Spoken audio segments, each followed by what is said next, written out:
তোমার 15 টাকা দিয়ে একটা বেটা ওই মেডিকেলে ডাক্তার হয়, তোমার 15 টাকা খেয়ে ইঞ্জিনিয়ার হয়, তোমার 15 টাকা খেয়ে প্রাচ্যের অক্সফোর্ড নামে ঢাকা বিশ্ববিদ্যালয় থেকে গ্রাজুয়েশন করে।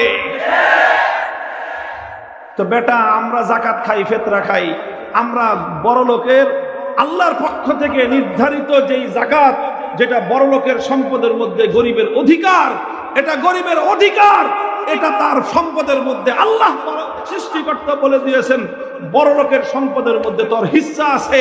আমি তো আমার ন্যায্য হিস্সা বড় লোকের কাছ থেকে জাকাত নিয়ে আমার সন্তান কওমি মাদ্রাসায় প্রতিপালিত হয়।